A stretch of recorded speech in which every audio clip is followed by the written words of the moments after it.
Joining us on the Heister Automotive Group hotline from the Combine in Indianapolis, not from the luxurious, delicious San Elmo's, where everybody seems to hang out in Indianapolis. Darin Gantt's joining us from some nondescript conference room somewhere. Are you in Lucas Oil Stadium right now, Darin? What are you doing?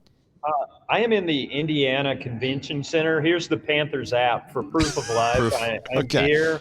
Okay. I am actually in Indiana in a nondescript hallway, which is what this place is full of. The carpet's and that's why I wanted to talk to Darin Gantt, Panthers.com, joining us on the Heister Automotive Group hotline. There's the Combine we see on television, and then there's the nitty-gritty that you are currently involved in. What has the scene been like this week as you've been following around these QB prospects and Scott Fitterer, Frank Reich having talked to the media earlier this week? Right. Beyond the 40-yard dashes and all the stuff you'll see on TV this weekend, this place is kind of like a combination between spring break for a bunch of college kids and a multi-level marketing conference. I mean, it's an obscene amount of red meat and bourbon consumed in this city this week by a lot of non-me people, because I was very responsible and I'm here working. Of course. And it's an interesting week. It's a networking event for a lot of reporters and a lot of agents, frankly, too, with teams. You can't technically start negotiating with free agents until next week, but perhaps some people ran into each other in these nondescript halls at some point this week and get a little head start on that. Okay. Darin Gantt, Panthers.com, joining us here on the Heister Automotive Group hotline. All right, I know you can't tell us any kind of inside trade secrets. So let's do it this way. You've done this a long time. You've had a tremendous career. I want a win from a player that you saw at the Combine and you said, yeah, he's going to make it. And I want one of your Mike Mamula moments where you saw somebody and you were convinced he was going to make it, and then he did not. Ooh, way to put me on the spot. I have, when you see quarterbacks throw on air, it's easy to fall in love with those guys. It's easy to say, oh my gosh, look at this one. This one's going to be amazing. Look at Sam Darnold. He can throw it over the mountain. There's certain guys who look good in those situations. And I'm just throwing Sam's name out there as a generality rather than specifically. It's just, it's so hard because the guys, especially now, I mean, even more than 20 years ago or so when I started coming to this thing, they train specifically for this event. So they're geared up like Olympic sprinters to run a 40-yard dash. So it's kind of hard to tell when a fast guy is actually fast versus trained for the Combine kind of fast. Yeah, and for instance, Brian Burns is an example. The big question on him coming out of Florida State was, can he keep on weight? Well, he played at 230 at Florida State. He comes to the Combine, weighs 252. 6 weeks later at Panthers OTAs, he was back down to 229. I was just like, you lost 10% of your body weight in 6 weeks. That's not how that works. It is if it's a lot of water. Darin Gantt, Panthers.com, joining us here on the OG. He's in Indianapolis for the NFL Combine alongside Joe Giglio. I'm Joe Ovias. Like Giglio not wanting you to spill any trade secrets, I understand that Frank Reich, head coach, and Scott Fitterer, the general manager, are not going to give away their game plan for the draft. I understand that. And there's a lot of smoke and mirrors about who's interested in what. Is there going to be a move? Would you trade up to get this QB and everything else?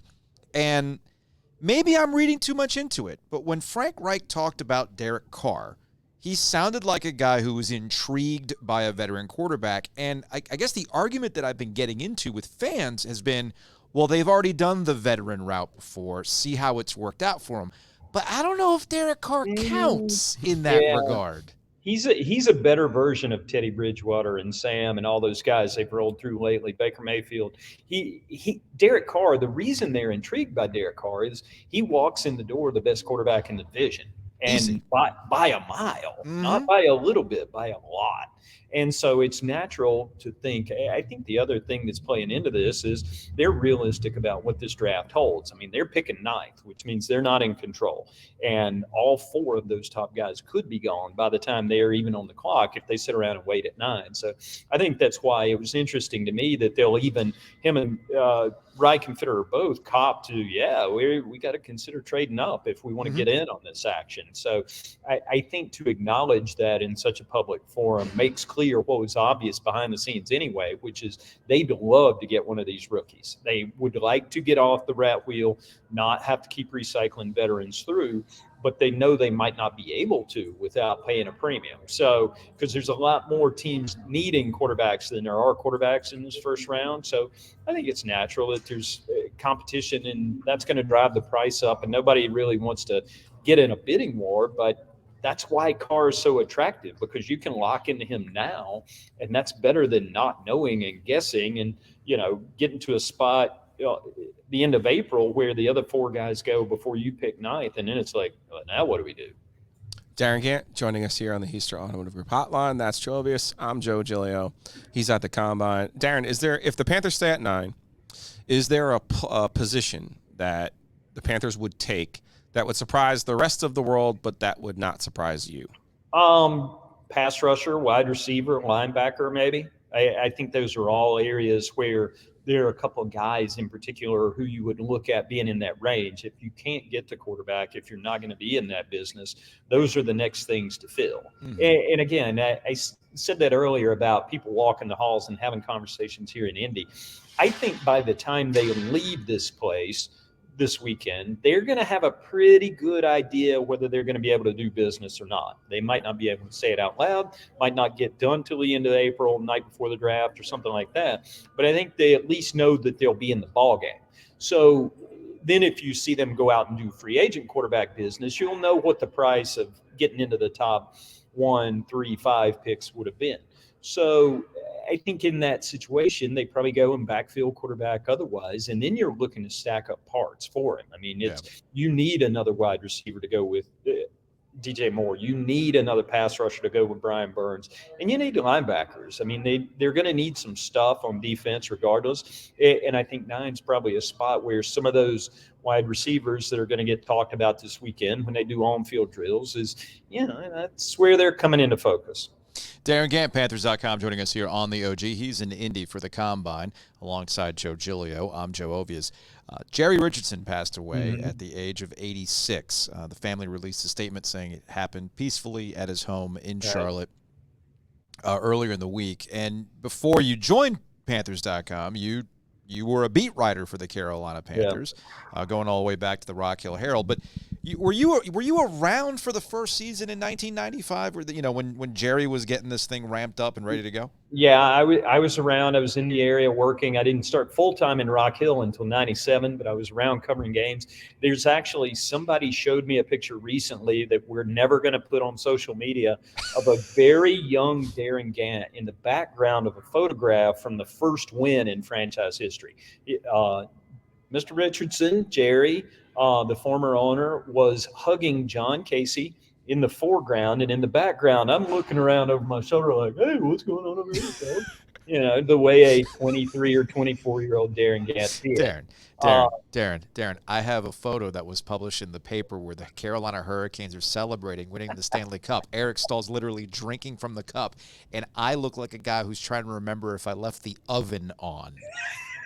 And that was in the paper. Yeah. So it's all good. It's all good. Okay. Well, then I feel a little bit less bad about that photograph now. Sure. So look, as with all things, not just NFL owners, but humans, we're all complicated. Jerry Richardson was complicated. While he's impactful for bringing an NFL team to the area, his exit highlighted the negative sides of these things. Correct. In your interactions with Richardson, with people that you covered and their interactions with Richardson, how would you say that complicated type person was true throughout? Yeah, I think so. I mean, he was a proud man.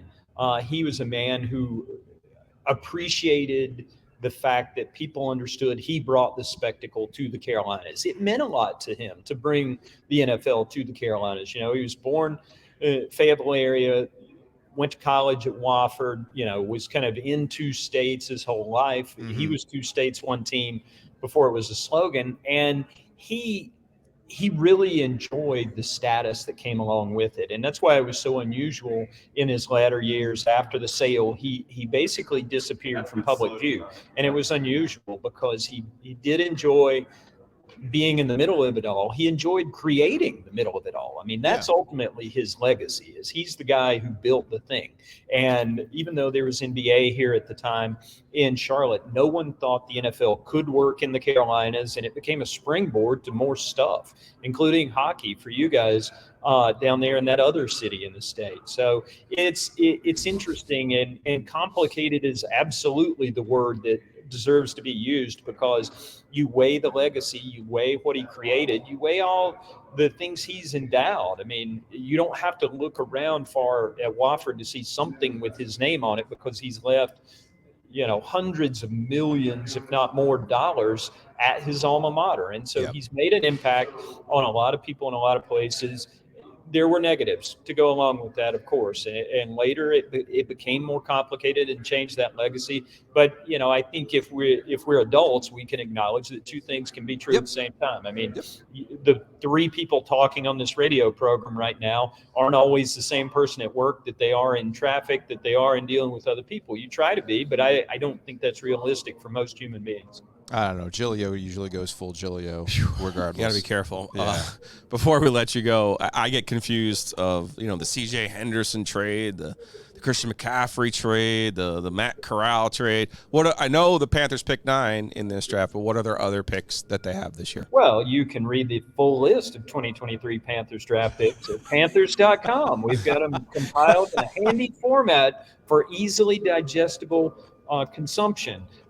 They've got some extra stuff after trading Christian McCaffrey and Robbie Anderson in the middle of the year. They're sitting on 9 picks at the moment, and 5 in the first 100. That's kind of the important part here. And that gives them that flexibility. So if they need to move up from 9, if they need to do some different things, they got some extra stuff thanks to Christian, and they can kind of do a little gymnastics and get to where they need to be if they need to, or they can stack up.